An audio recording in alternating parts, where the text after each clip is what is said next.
we're going to a different economy, and we're going to be learning more about that as we go. But clearly, we're learning that things can be done from remote locations. We're learning that technology can replace people even more than we thought.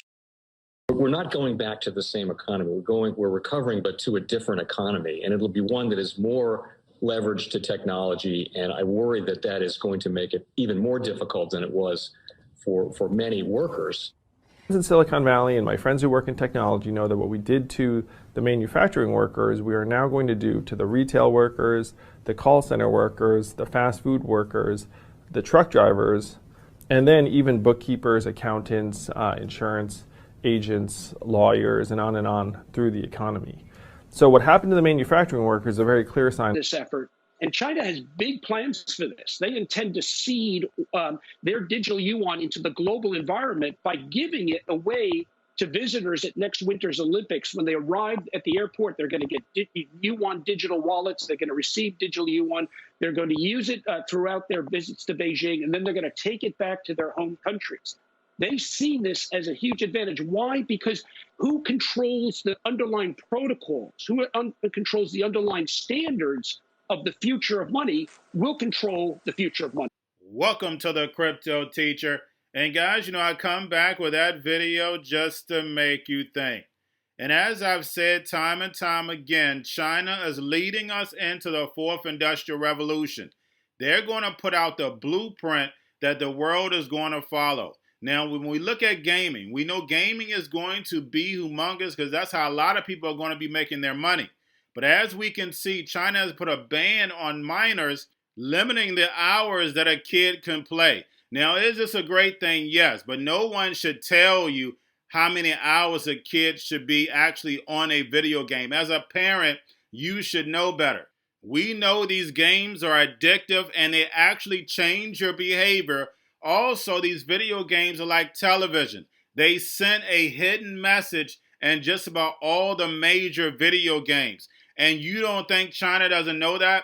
Remember, they want their people focused. They want their kids focused because they are the new empire. The same way how the United States used to be. The emerging markets will lead the world in everything. In the United States, we are so dumbed down that we even allow this to happen. It's out of this world.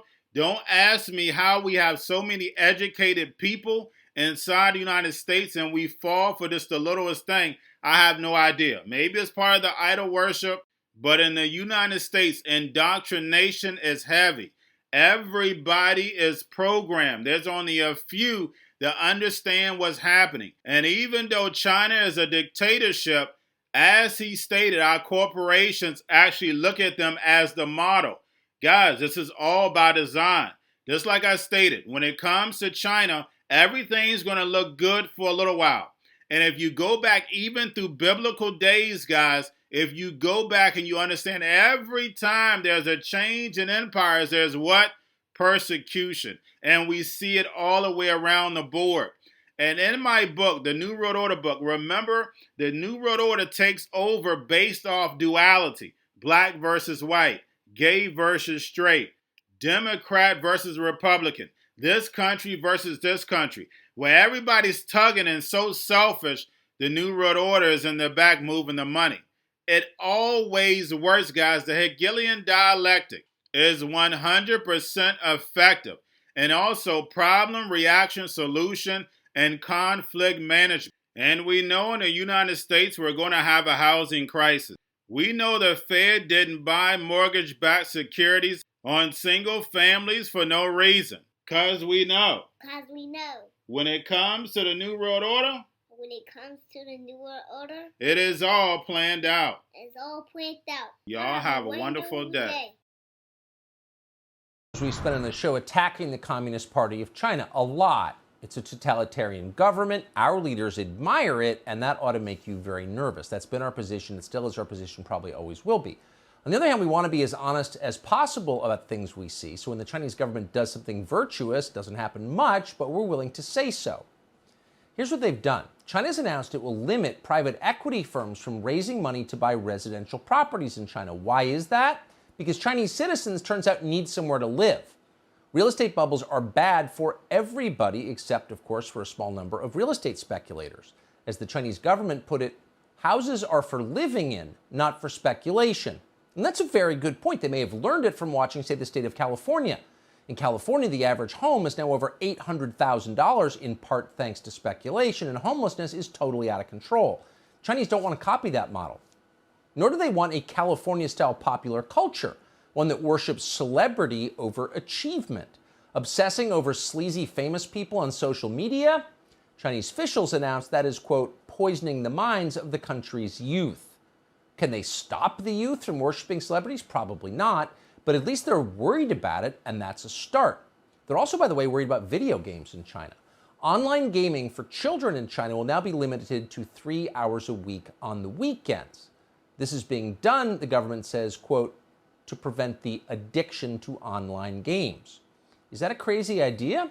Well, according to a recent study in this country, the average American kid plays video games for more than 15 hours a week.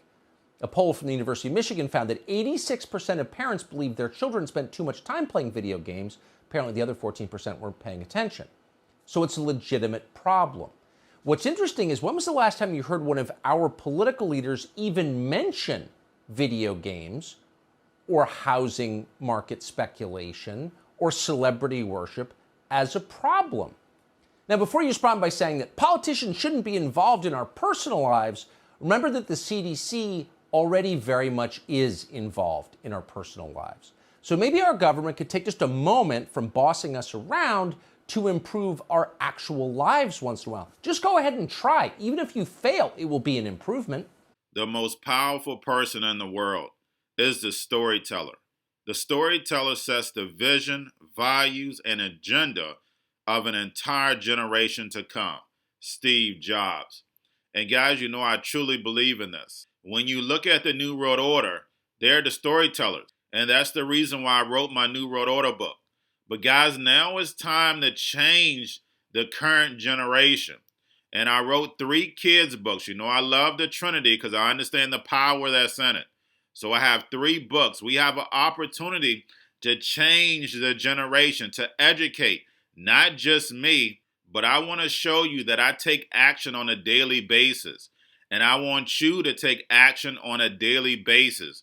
Whether it's your job, whether it's in your community, we have an opportunity right now to educate the masses. I posted this on my Twitter account. Please share, but this is a short clip of the 3 books. There's going to be a clothing line and action figures. Please get these books for your kids, nephews, cousins, friends, so therefore we can start the re-education now.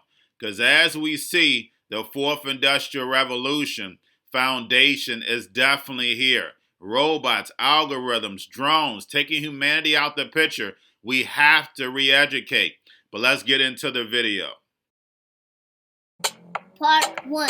King Joshua and Grandma Tam save the village. Part 2. King Joshua and Grandma Tam save New York from COVID-33. Part 3. King Joshua and Grandma Tam goes to China.